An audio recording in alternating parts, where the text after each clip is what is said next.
WARGWAN beautiful people, you are tuned into a discussion video. As you can see, the title is Houston Rockets versus Boston Celtics in the NBA Finals. If you are new to this channel, the reason why I'm making a video about the Houston Rockets is because I'm a fan. That is my team. Big up Houston, big up the Clutch Fans Forum, and big up all the basketball lovers out there. One of the main reasons I'm making this video is because my bro Gino, he is a Boston Celtics fan, and we're loving how well our teams are doing in the league right now. Another reason why I thought to do this video is because I lost a bet to Gino. As many of you might know, Boston Celtics are on a hot streak right now, and I honestly thought Golden State Warriors were going to dead that. If Boston Celtics beat the Golden State Warriors, I would have to make a tribute / top 5 video. In the link below is where I'll post the top 5 versus the Golden State, and I guess this is kind of like part 2. And at the same time, any of you people out there who believe in the law of attraction, I believe me making this video will attract an NBA Finals versus Houston Rockets and Boston Celtics, because we're tired of Cleveland and Warriors all the time, man. We know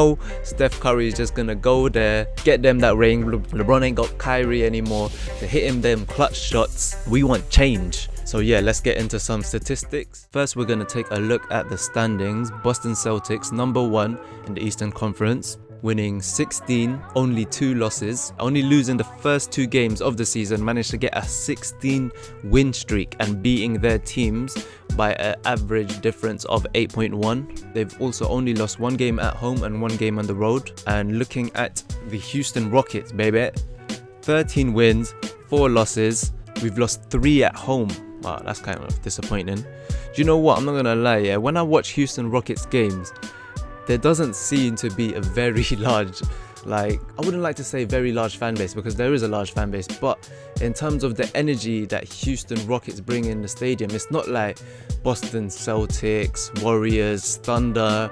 I know there's other teams that have a sick atmosphere, but where Houston, no, I'm not gonna lie, Houston have, for the fans that are actually there, they do create a lot of noise, but then at the same time, when I look, there's loads of empty seats. Even the game against LeBron James, when I watched that, I was expecting a lot of people to see LeBron James and James Harden turn out and just 2 superstars going at it. I don't live in Houston, I live in the UK, so maybe it's not as big as I think it is. But I don't know, people from Houston, let me know what basketball culture is like over there, whether it's like big or not. Anyways, we are on a streak of 2. Yeah, I believe we lost our last match to the Raptors. We are beating our opponents with a differential of 8.6. We are 2nd in the league with the most points scored, just behind Golden State Warriors with 117.9. But the Boston Celtics are averaging the least points against, as they are averaging 94.8, and Houston are averaging 104. So that would probably put us maybe midway. Now, I'm not really a betting person, but Gino did tell me that the odds have increased for Celtics and Rockets finals. Now, I don't know where he got that information from. I tried looking for it, I couldn't find it. So here I have the odds for both teams winning a championship. As you can see, Boston Celtics here are favorites to win over Houston, with Boston having a 10-1. and Houston Rockets 12-1. And obviously you got the main 2 who are just basically just sure victories to go to the NBA Finals. But as you can see, Boston Celtics and Houston Rockets are the dark horses in order to have a different finals game, which would be very, very interesting, because we're tired of seeing those 2 play. Let some other people get some rings, man, aka James Harden. Kyrie, you already got a ring, man. Come on, share the wealth. And this was an interesting article by Jim Oxley, and it is the NBA's oldest and youngest teams. And this is an interesting statistic, especially when matching these 2 teams together. As you can see, it was published on October 17th, so I believe that was on opening night or just after.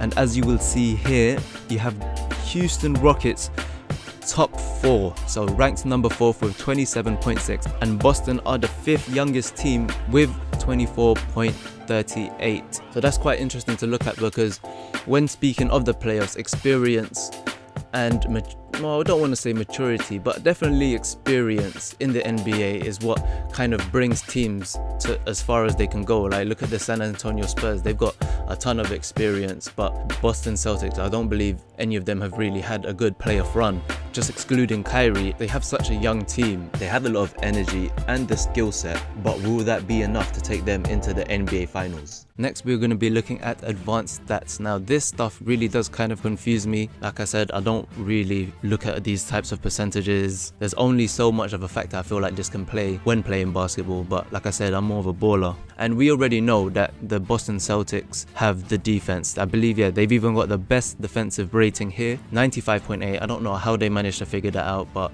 Brad Stevens is a defensive genius. And we have an offensive genius right here, Houston Rockets, the D'Antoni offense. And yeah, we are just behind Golden State Warriors in offensive rating. We have a def lineup of ourselves ready for the Golden State when they bring on small ball. We have Chris Paul at point guard, James Harden shooting guard, Ariza small forward, Luke Mbamute power forward, and PJ Tucker center. Even 6'8" and under, all can dribble the ball, all can shoot threes, all can play defense as well. Even the Boston Celtics have a decent def lineup. They can put Kyrie Irving at point guard, Jaylen Brown shooting guard, Gordon Hayward small forward, Jason Tatum power forward, and Marcus Morris center. So as Rockets are number 2 in offensive rating, scrolling down, Boston are ranked 20th, making them 18 places behind them with 103.1. And if we look at Houston's defensive rating, we already know that Boston Celtics are 1. We are ranked 9th, 8 places behind Boston Celtics. That basically concludes this video. There's probably a lot more stats and stuff out there to kind of make a better comparison, but I just thought to bring out a little bits and bobs just to get people thinking of a new NBA Finals, because everyone knows that Cleveland and Warriors are gonna most probably make it to the NBA Finals. But who would win in a 7-game series NBA Finals? I'm just going to go out on a limb here and say that Boston Celtics will have home court advantage against Houston Rockets. And if Boston did have that advantage, who would win? Offense versus defense. Chris Paul or Kyrie Irving? Gordon Hayward or James Harden? Al Horford or Chuck Hayes? No, I'm just joking. Old versus young. Red versus green. Rockets versus Celtics. Who you got? The Houston Rockets will actually be facing the Boston Celtics at the TD Garden on the 29th of December, and that is Friday morning, 1 o'clock for UK people, and Thursday night for USA. I am your host, Alistair Charisma, and as always, have a blessed day everyone. Love. If you enjoyed the video, leave a like. If you're new, subscribe if you like basketball, Houston Rockets, and all of that jazz, and let your thoughts be known in the comments below. Peace.